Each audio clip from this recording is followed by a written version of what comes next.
It's your friend or family member's big day, and you want to dress nice, show off your great style, and not steal the show from the bride. Diane Gottsman, national etiquette expert and founder of the Protocol School of Texas, is here to share how to come correct.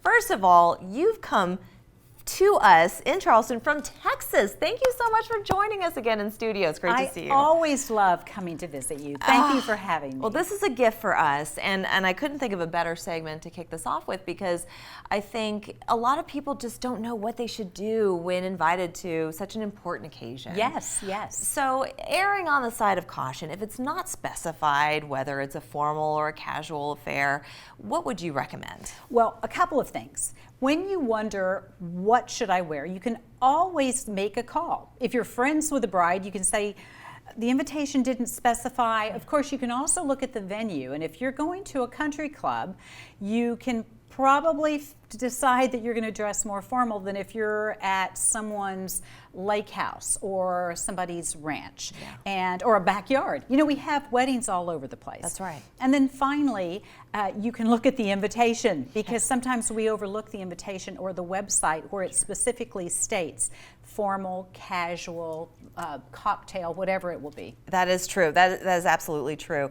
Now, when we're talking about formal wear, so let's say that it's very specific and it's formal attire only, what should the ladies look for when they're going shopping? So the letter of the law says formal is long. Formal is a floor-length dress for women and a tuxedo for men. Formal does not mean black suit. It means tux. Okay. By protocol.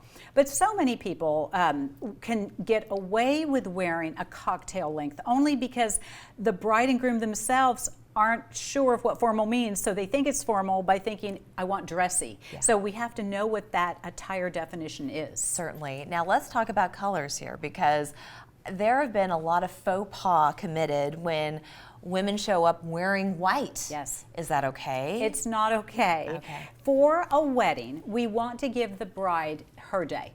And that means that ivory and white are off limits, except for the bride. And unless the bride says, and the bride and groom says, this is an all-white wedding, then by all means wear what they want you to wear. And sometimes the wedding party wears white or ivory, and that's fine as well. But if there's not any of this, you want to make sure that you're wearing something that is, you can wear colorful, you can even wear black for ladies. Yeah. So that's a commonly asked question. Well, I have a beautiful dress, but it's black. Is it okay? As long as it's festive, as long as it is, it looks like a celebration rather than going to something like a funeral. Right, exactly. Yes. And that is a distinction there. So Absolutely. You want to still be cheery. And you can also cheer things up with accessories that you use, and right? a beautiful purse and lovely shoes and of course jewelry. So black is fine, but you have to be careful. You know, it's safest to opt for a lovely color or a jewel toned or pastel. Right. Now, what would you say to err on the side of caution, to be overdressed or underdressed? So it's always best to be overdressed, okay, because it's so uncomfortable when you show up someplace and you're underdressed and feeling awkward. So when in doubt, always go up rather than down. Right.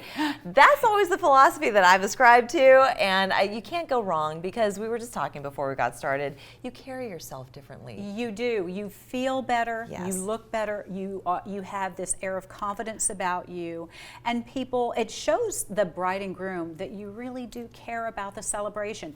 I cared enough to put on my best to come share this time with you. And don't forget, a lot of pictures are taken at these events, and you want to look good because they last in posterity, right? That's right. And don't forget to smile in those pictures. That is part of the outfit. Yes. Your smile, your demeanor says so much about the celebration, and that is part of the accessories. Yeah, and speaking of accessories, with just 10 seconds left, what is the one accessory you should not bring? Put away the cell phone. Hear, cell hear. phones, turn them off at least, so you can't hear them. You're the best, Diane. Thank you Thank so you. much. We're back after this.